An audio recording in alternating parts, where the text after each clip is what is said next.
Can you drink it? Like drink ozonated Drink ozonated water? Of course. We teach our patients to do it. You know, they'll spend 30 minutes with the nurse. She'll teach them home ozone. Home ozone is rectal insufflation. For women, vaginal insufflation. Making water, drinking it, pouring it on wounds. They can drink and swish it around the mouth, and doing ear. Now, I didn't cover ear ozone. And it took me years, even after I was doing ozone, it took me years to accept ear ozone as therapeutic. Then I had patients coming and telling me that their Meniere's got better, sometimes their hearing got better, their tinnitus got better. And then I learned that the eardrum is loaded with lymphatics. So you wet the eardrum, you let ozone gas pass because you need water to absorb the ozone to go in. And I believe the way the ear ozone works is it's stimulating the lymphatics. The ozonated fluids are going to drain to the lymphatics here, helping all head and neck conditions. And we actually see it and help people like it. Great. And that lady, the last question, that lady with the knee problem whose husband was there, that was ozone that you injected around number 15, right? In her particular case, she had 5 root canals. I identified 3 problems, and I went for the first one first. It was number 15, which is in the stomach meridian, which covers the knee. And I injected that with 1% preservative-free procaine. Oh, you did? Okay. And my term for the odontin point is towards the base of the tooth, in the gum, on the buccal side of the gum, on the prominence. And I put in like 0.3 Cs, 3 cc's. And my reason for doing this is I don't want to do a whole block of the jaw. I want one tooth. I'm trying to identify it. And it doesn't, I don't know that really puts the tooth to sleep, but for whatever reason, it takes that disturbance out of the autonomic nervous system's circuit temporarily. And you get what Huneke, that book I told you, calls a lightning reaction. And bang, just like that, the problem can go away. And you will see the same thing with scars. I've had people come to me with surgical scars. No one knows what the problem is. They're taking this drug or that drug. The scar tests positive on my muscle testing, and I inject the scar with 1% procaine, and they say, oh my God, I just feel like energy. Things are just flowing throughout me, and the disturbance goes away, and they're instantly better. It doesn't happen all the time, but if the scar tests positive, I do it. Okay. Thank you. Thank you.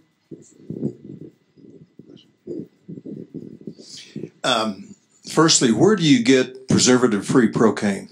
Compounding pharmacy. We get it from McGuff in California, MCGUFF. And the FDA, the Fraud and Deception Administration, hasn't made it easy. I will tell you that. Okay. And secondly, and I don't know if you can answer this or not, but when we treat patients that have gum disease, do you see any kind of necessary frequency as far as the ozone therapy goes? Well, we didn't get into this when I gave my presentation. Is Silvano, are you here? I guess he's not. He's my dentist and my friend, and he's been battling my pockets, sometimes 4, a couple that have been 5, and I had bleeding gums, and I have a pristine diet, and I do floss and take care of my teeth. Then I went into him more than a year ago, and he walks in and examines me, and I'm not bleeding anymore, and the pockets are half the size. He says, this is amazing. I think we've made a big discovery. I was doing high-dose ozone, and I do it once a month in my office, and I've been doing it now for a couple years. High-dose ozone is the delivery in a single session of 144,000 micrograms of ozone, much more than any of you have ever thought about doing. And you can really only do it with the system of what's called hyperbaric ozone, where you take 200 cc's of blood out, 200 cc's of gas at 70 gamma, so that's 14,000 micrograms, and I do 10 passes of that. So Lahadny pioneered this. He calls it OHT, ozone high dose therapy. I call it 10-pass for short. That's the name that's been sort of here, but I give him credit. And I do this once a month. My wife also did it, and he found in both of us that the bleeding was much less, the pockets were less. It's a systemic effect, reducing inflammation. I think this is an incredible treatment. And, you know, I'm encouraging you all to come and learn how to do this, because you have, everybody has periodontal disease. So if somebody could walk into your clinic with some disease that they can't get treated for by a medical doctor, but you know they've got periodontal disease, so you can fix their other problem by treating their perio. I have heard that the bugs, the bacteria, the virus we're dealing with is more susceptible. I've got it here. At certain stages of its life cycle. The question is, certain bacteria and bugs more susceptible in their life cycle? I don't think I agree with that. I think that ozone will punch a hole in any bacteria at any time. This is my opinion, based on the mechanism. And I think it'll go after viruses at any time based on their molecular structure. Just my opinion. Dr. Wall, that was an excellent presentation. Thank you very much. Well, yours was awesome too, Dr. Rowan. But Dr. Wall, I have a question for Dr. Wall, but yours was awesome. I'm sorry, I didn't hear you. No worries. So Judson. Yes, thank you. So as you're aware, there are a number of studies showing the pro-inflammatory cytokines around zirconia implants. So I wonder if you could comment on that. Yes. Okay. Whenever you put any foreign object in the body, you're going to have some inflammatory response. However, I would challenge each of you to look at the level of inflammation of, let's say, a titanium versus a zirconia. Whatever we do in dentistry, we're going to create some degree of inflammation. That's the nature of what we do. We live in a fallen world, and we have to deal with compromised situations every minute of every day. What we have to ask ourselves is, what is the least damage that I can do to my patient, while at the same time restoring as much of their health, orofacial health, as possible. So I'm not saying that zirconia is a perfect tool, but it sure is a whole lot better than what we got in titanium. Does that answer your question? Comment too. First of all, I want to thank you for your presentation, because in my world, the doctors are putting titanium implants in hips all the time. You taught me something I didn't know, but there's a difference. Titanium is metal. It's got metallic bonds, and I presume that zirconium is covalent bonds, which are going to be much harder to break down. Metals corrode. The covalent bonds of a crystal are less likely.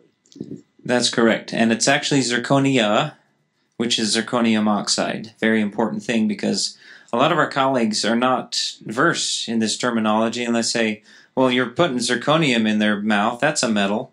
Well, zirconium is a metal, but we're not putting zirconium in. We're putting in zirconia, which is a ceramic, which has zero conductive properties, zero corrosive properties. Yeah. Can you speak on the use of any kind of methylated B12 when you're doing any kind of your neurotherapy or any intraoral acupuncture? I use, when I do the ozone or neurotherapy, scar injection, I use 1% preservative-free procaine, and I put in a tiny bit of B12. I have never been enamored with methyl B12. I usually use hydroxycobalamin. I don't think it makes a big difference. I've always gravitated towards hydroxy. There's three forms: cyano, methyl, and hydroxy. And I've always been a fan of the hydroxycobalamin. I get that from the compounding pharmacy too. I don't put much in, but if I happen to think somebody is B12 deficient, even if it crosses my mind, then I'll put a substantial amount in. And otherwise, I might put just the hub of the needle's worth into a cc. I have a question in reference to psoriasis and the use of your technique or your protocol, please. I've seen a couple cases of psoriasis clear totally. The Cubans have as well. And I've seen cases where it has not. I think it depends on the individual.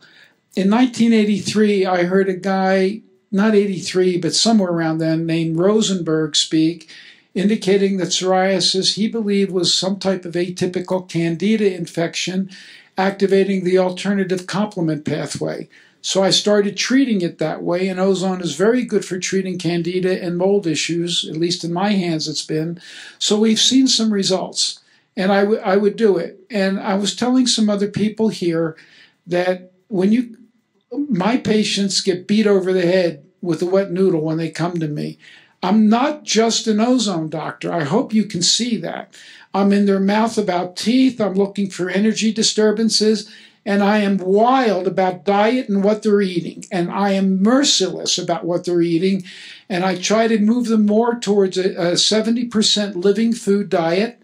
I don't care what they do with the remaining 30%, provided that it's not fast fried, refined, or processed. They can eat meat if they want, just as long as it's not fast fried, refined, or processed. In the summer, I'm 100% raw. In the winter, I eat some cooked foods, not much. I'm largely organic, and I'm vegetarian. I eat some dairy. So all of these things interplay. I have a question for Dr. Seyfried. What, in your opinion, are the chances of the American Cancer Society ever supporting diet therapies for cancer? Do you see that in our lifetime? Yeah, that's a good question. Maybe you should ask them. I can't speak for those folks. I know when they have birthday parties, they bring in a lot of big cakes and things. So, yeah, it's a good question. I don't know what their philosophy is on that. I only use them because they keep a tally of the dead. All right. So, and I use that information.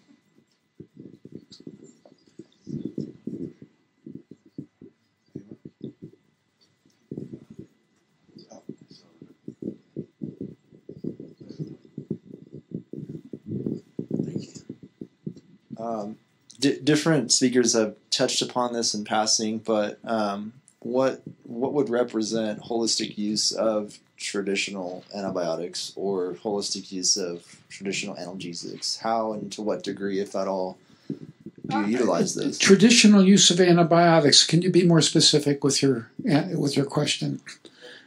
Maybe that's a question more for the dentist, but if a patient comes in with radiographically and painful symptomatic... That is for a dentist. I don't use antibiotics. Yeah. I probably have written 5 prescriptions for antibiotics in the last 10 years because I have ozone and ultraviolet. And I don't use antibiotics, probably a little more frequent than that, but with ozone, you don't need it as frequently. If you've got a really serious infection, then you may need to call it out. Lymphadenopathy, and especially if the patient has in their mind, I'm not going to get better unless I have antibiotics.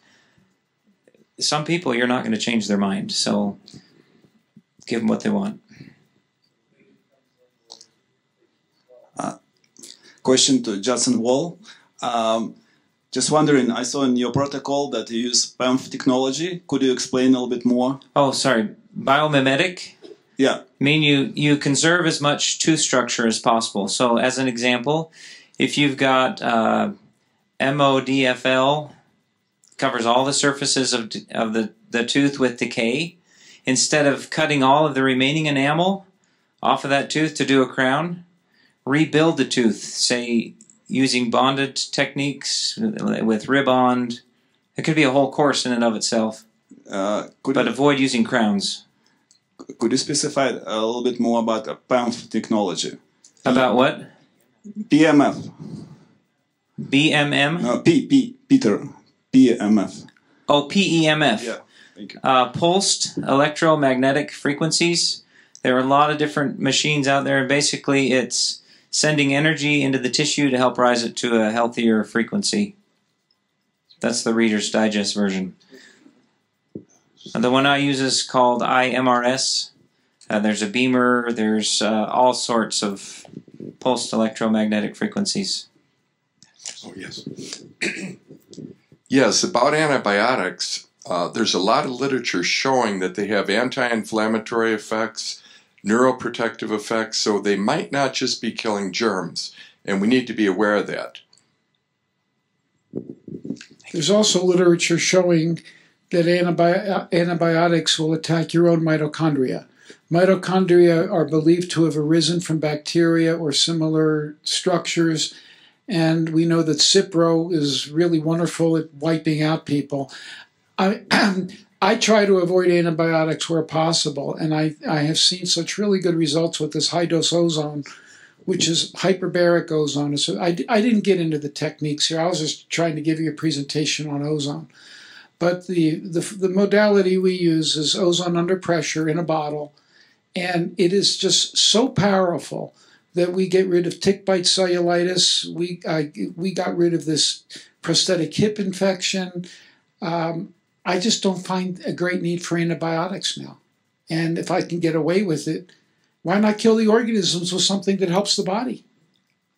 Absolutely. And actually, the Cipro, there was an article showing photos of the mitochondria using doses that would be equivalent for ourselves.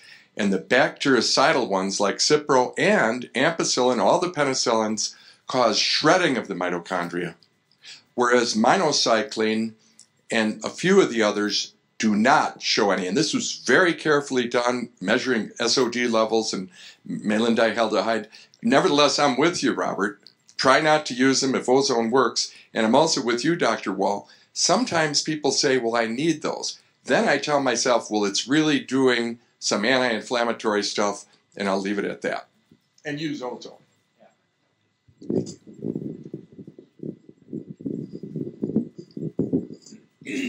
I have a question for Shelby.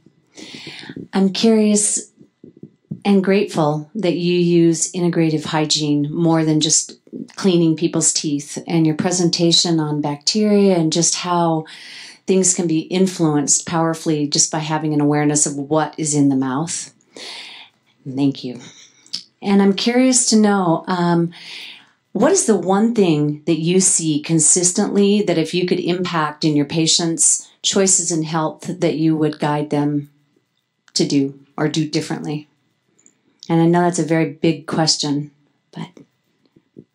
So I'll give you a really small answer. I think what I think is driving the passion to serve like this is the integrated therapies, to get them to have an ozone treatment prior to my instrumentation, to get them to have IV vitamin C, to precondition them,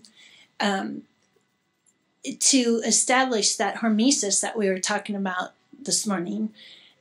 Is the very last thing I think I should do is clean somebody's teeth, is the short answer.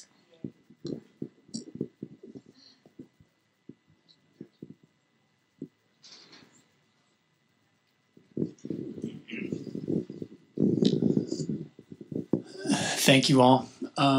This is a question for Dr. Rowan. Hi. I'd like to know if you have any experience with 2% procaine, or if you have any comments about using a different concentration of procaine prior to injecting or infusing as well. The only problem for me with 2% procaine, and there's no problem, you can use 2% procaine, but if the body can only tolerate so much procaine, and if I'm doing a lot of joints in one session, I don't want to overdo it. So for that reason, I generally use 1%.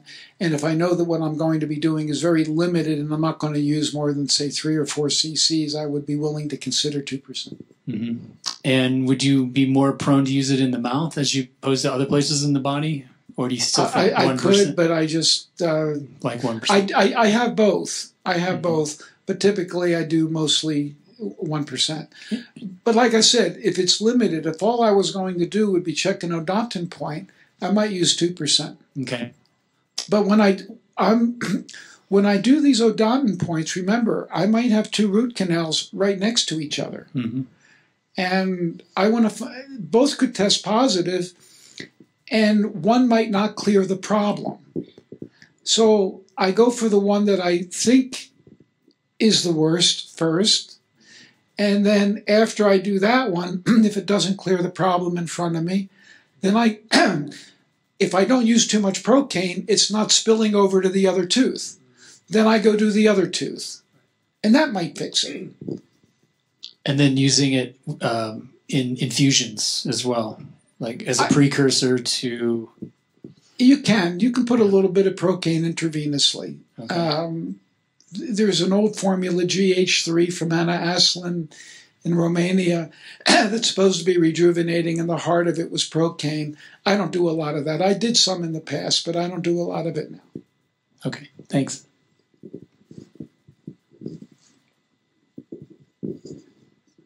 Any other questions? What? Right here. Just hang up the mic 1 second so everyone can hear. Thank you.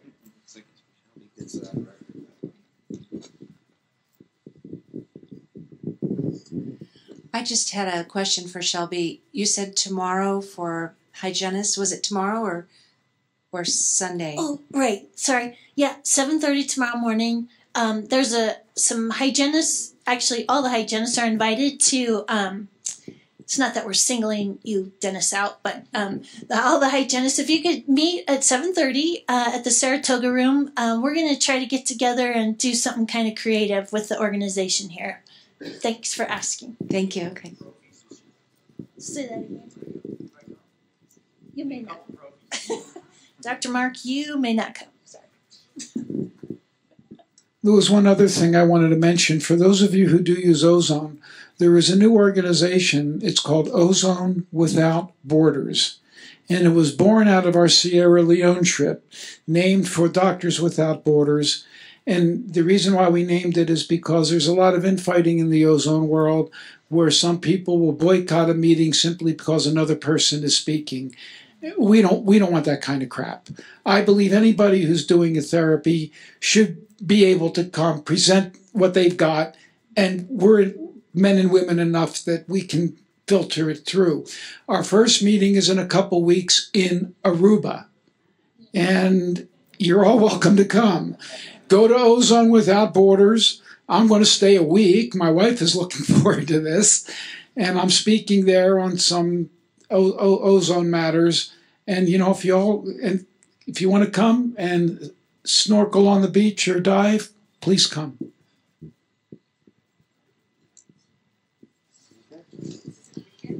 Yes.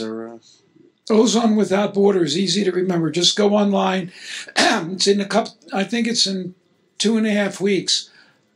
Just go online and type in Ozone Aruba meeting, and it should take you there. Or Ozone Without Borders Aruba. Any other comments by the speakers today? Something that you'd like to add that might be of use to our members? Thank you very much, then.